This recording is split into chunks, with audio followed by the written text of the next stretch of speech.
Hello there, welcome to another episode of World of Tanks with Ungainly Titan. I want to talk about this episode about the tier levels and the playing at higher tiers, playing beyond your capability, I think.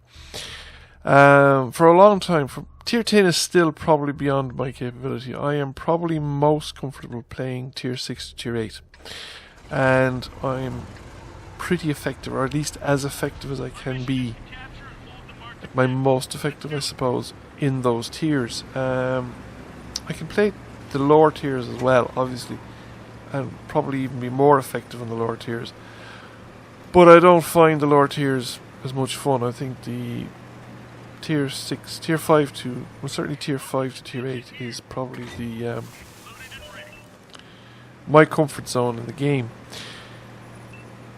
Tier 10, Tier 9 and Tier 10 I find quite challenging. The thing is, at those tiers, your mistakes get punished very, very severely, in a way that I find doesn't happen at the lower tiers. I don't think teams are significantly better at Tier 9 and Tier 10. You'll see a lot of steamroller games at Tier 9 and Tier 10. In fact, I think you might see more one-sided games at the high tiers than you do with the middle tiers. But a lot of the players that have or play persistently at Tier 9 and Tier 10 are generally very good at handling their tank. Now, you'll get a lot of players that don't know how to handle their tank, and obviously really shouldn't be playing at that tier. But I think the majority of players at Tier 9 and Tier 10 are actually pretty comfortable at handling their tank. And to be honest with you, they're frequently better at it than I am. They will, they know whether they can penetrate the armor of the tank in front of them.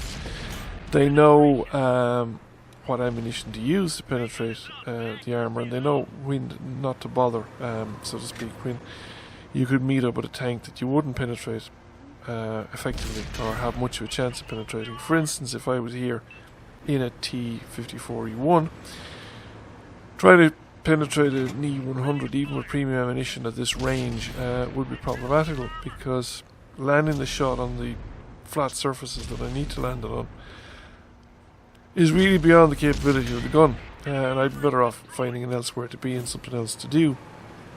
Now, personally, I have to learn. I can't really study the game in the sense that I can watch YouTube videos and pick up tips and stuff like that, and I find that stuff quite helpful. And I can re-watch my own game and see mistakes that I make, although I probably don't do as much of that as I should. Don't have the time to a certain extent. But I do try and do it now and again, particularly when I'm genuinely puzzled as to what exactly is going wrong, or what exactly is the mistake that I'm making, or where exactly I'm being shot at. And the replay system is actually quite helpful on that line, much more so than actually just recording your videos and trying to figure it out by just rewatching gameplay as recorded as you play it.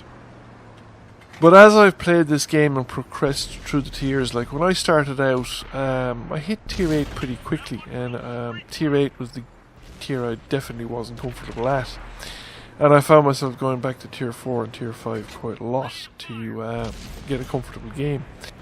And I've gradually evolved a strategy to up my game at the higher tiers, the tiers that I'm not comfortable at. Because one of the characteristics of tiers that you're not comfortable at is they're generally tiers you're also going to lose money at.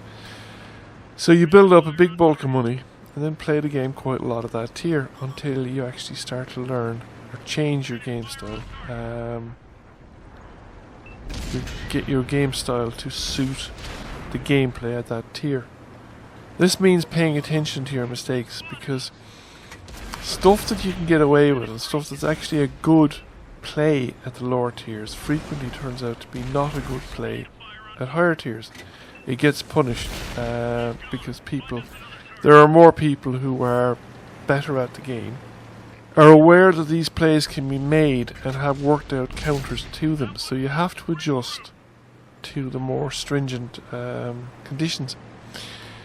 And because you are playing beyond your comfort zone, you're losing money, you're going to have to do it in batches, so to speak. You're going to have to save up money, save up silver, to play at this level. And I think initially also you should play conservatively, play without using stuff like food and premium ammunition, or at least minimize as much as possible your use of food and premium ammunition until you kind of understand or know what you're doing, because that can cover up flaws, should we say, in your game style, which will get you punished again later on when you go up another level. How much silver you need to save up and how many games you need to play is up to you. It depends on what your thresholds are in terms of how many games you need to play to learn a new playstyle or adapt your playstyle. I generally find that I'm better off playing long, in the sense that I build up a large quantity of silver and play a lot of games at the tier that I'm targeting.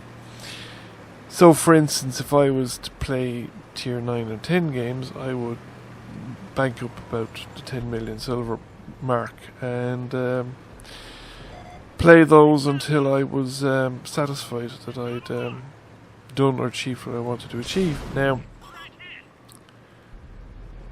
in my case now, a lot of that would be probably managed, or I'll manage a lot of this by grinding, but grinding gets you up to tier 9 and gets you to tier 10. Once you're at tier 10, you're no longer playing for grinding, you're playing tier 10 for its own challenge. There's nothing to unlock. The XP you build up is sitting there, it's kind of dead. I wouldn't recommend spending money to convert XP to free XP, although people do it, and I have done it myself, mostly with the SD1, because the stock 122mm T25T gun that you get at tier 7 really is beyond painful at tier 9. However, I didn't actually use a lot of silver because I'd actually played a lot of games before I was more than two-thirds of the way through, and I had enough free XP to get me most of the way through, so I something in the order of 5,000 or 6,000, maybe 10,000 XP that I actually freed up. But that is, of course, the game is designed to try and get you frustrated and make you spend money for that very purpose. The other thing, of course, is when I used the free XP at that particular point in time, I was very much very bad player at tier 9. It would take me my early tier 9 tanks somewhere in the order of 300 to 400 games to unlock the tier 10, whereas my more recent tanks, I can do it probably less than 200 games, so significant improvement. So it's worth practicing, and the only way sometimes to learn how to play a tier is to actually play the tier, but I think you need to play it on a sustained basis, dipping in and out of the higher tier games. I found personally to be not very useful, because you went back to your tier 6 or tier 7 or tier 8 or whatever it was that you were playing normally, and you were quite comfortable there, so you were doing very well. So you weren't learning anything, you weren't picking up lessons, and you weren't really adjusting your playstyle. You just went back to your comfort zone and went, I don't know, complained about the teams rather than about your own performance. You need to actually analyze your own performance and see what it is that you could do better. Because at the end of the day, you can never rely on your teammates. You can never rely on... if the teammates are just another environmental factor that you have to take into account. And this, of course, is where the utility of premium tanks comes in, because premium tanks will allow you to earn silver faster than you would playing regular tanks. And you'll build up that bulk of silver quite quickly. Premium time, of course, also helps, and the combination of the two then is probably the most optimal combination. If you don't want to spend silver on the game, then you will have to look at your own performances, and you will find there are certain tanks that you are particularly comfortable with, tanks that you are have a very high win rate and a very that you really enjoy playing, and those are the tanks you should be using to grind out silver. And in fact, if you don't want to spend money on the game and you're relying on particular tanks that you're good at, you should put those tanks with really good crews to maximize your earning potential on those tanks. And if you want to spend the minimum amount of real money on the game, probably buying premium time is the best value for money on the game, particularly if you buy premium time during the sales, like the Black Friday sales or something like that, where you get it at half price.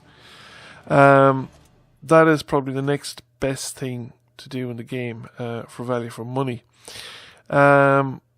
It's more useful, I think, than buying premium tanks. Thank you for watching. Please consider giving the channel a subscription if you haven't already done so. And once again, thank you all for watching, and I'll catch you again soon. Bye.